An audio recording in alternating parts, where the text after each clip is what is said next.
everybody, it's the Bull Show, aka Aidan, and welcome back to another video. Ladies and gentlemen, today we are going to be talking about another center prospect for the Chicago Bulls. Another recommendation brought to me today, and his name is Orlando Robinson, playing for Fresno State. Ladies and gentlemen, a 7-footer, a very good skill set wide 7-footer as well. And we're talking about the positives and negatives of whether or not it is a realistic chance the Chicago Bulls could pick him up in relation to the NBA draft and the 18th overall pick.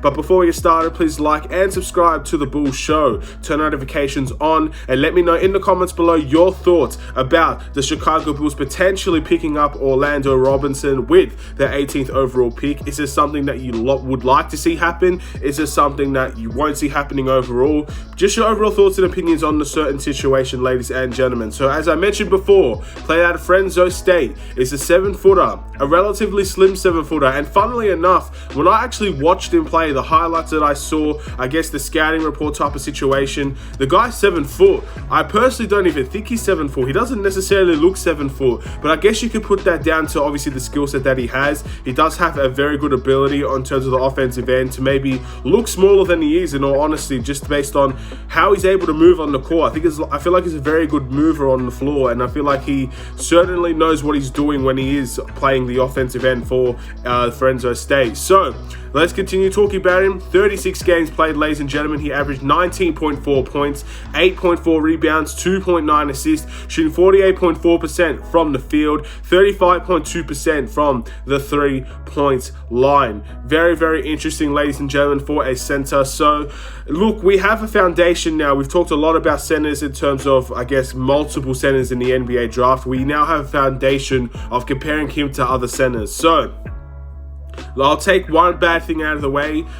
For a center to not necessarily have 48 over 50% from the field is a bit worrying. Obviously, he's a guy that likes to play on the outside. He feels like he can be a 3-level scorer at the NBA level. So that's probably the reason why his percentages went skyrocketing down in all honesty, and why he's not necessarily a huge percentage guy in terms of the field goal percentage. But 48.4% isn't too bad. Obviously, he's very close to 50%, but a bit worrying that he didn't necessarily shoot 50% from the field, I believe, in his last couple of years, if not every single year. And I did mention that with another player, in my opinion, not too long ago. So I do feel like I have to bring that as a negative for him as well. But let's look at those positives, ladies and gentlemen, first off. So on his 3-point attempts, he took 2.9 3-point attempts to get to 35.2%. So again, he's taking a little bit more than other people than what we compared to in multiple draft videos. He's making a little bit more from them as well. So keep an eye on that as well.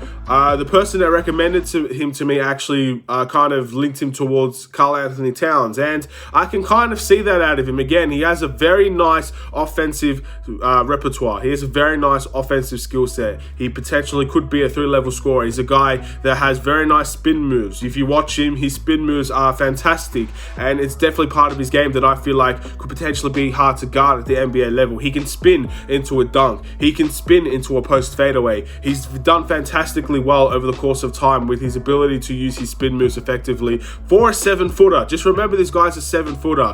When you watch him, again, search him up if you don't know him. I personally don't think he looks like a 7-footer, but nonetheless, that's exactly what he's listed as. So congratulations to him on playing a little bit smaller and I guess more mobile than what he actually is listed as. So yeah, nice fadeaway shot as well. As I said before, being able to score out of the post, very, very important. I feel like, once again, I like when Vucevic is able to do it. If we could get another post scorer onto this team off of the bench that maybe can't necessarily play alongside of Vucevic, but also can be a guy that maybe can dominate the post in his own right, could be very valuable. 2.9 assists for a 7-footer as well. I think it's extremely fantastic to see. Again, I always feel like playmaking and his ability to pass is going to be, I guess, improved upon at the NBA level. When you're averaging 2.9 assists in college, it clearly means you're not always a selfish player out there on the floor. Many of you people might say, yes, he doesn't have the best field goal percentage. Yes, the 3-point percentage is a little bit, I guess, low, but at the same time, he is a 7-footer, so I don't expect too much 3-pointers out of him with the Chicago Bulls. One thing you can't deny, 2.9 assists, I think is a fantastic return from the college level as a center for Fresno State. So he's done a good job, in my opinion, there. And that's where I would look at him and I'd say, you know what? at the NBA level, I could definitely see that being a big part of his game. So I can't wait to see whether or not he will be actually, I guess, use that to effectiveness. I can't wait to see how that could develop with whichever team he actually goes for in the NBA draft. Whichever team selects him, gives him that chance, because I really do feel like his playmaking ability could be a very good asset at the NBA level. He's playing I think he'll play as a center in terms of the NBA. He's listed as a forward as well, and I can clearly understand that as well. Looking at the negatives, apparently this is a big negative overall. He's limited against top competition. I personally have no idea what this means. From what I've seen from him, he's played, again, 36 games for Fresno State. I don't think that's the worst place to play. But at the end of the day, I personally wouldn't know. I'm not from Australia. I have no idea what this means. I did write it down so you guys can actually give me a little bit of more detail about that if you know about him. I personally have no idea what that actually means. He's not the most explosive athletic center that we've seen throughout the course of multiple videos on the NBA draft. Let's be honest. Again, he's listed as a forward. Even as a forward, he's not the most athletic guy. Personally, I don't feel like athleticism means too much if you're very skilled, which is a negative because he's not an athlete. He's not really athletic in that way compared to other guys that we've talked about, but he has a lot more skill, in my opinion, than some of those other guys. So you got to take that in, I guess, unique in different ways. He also averaged 1.2 blocks and 1.2 steals per game for Fresno State. So there's qualities of rim protection there. There's qualities of being a fairly decent defender at the NBA level there. But at the same time, that does need to be improved upon as well. And I do feel like he needs to add on a little bit of muscle, because he will be asked to play most of the time as a center in the NBA. He is a little bit slimmer for a center, which means he will get bullied by the bigger centers in the NBA. Simple as that. That's an issue that I feel like over time won't be an issue, but coming straight into the league, we do know those centers will take a lot of time to adapt into the NBA, just purely because they will be out-muscled, out-strength most of the time. And that's really about it in terms of his negatives.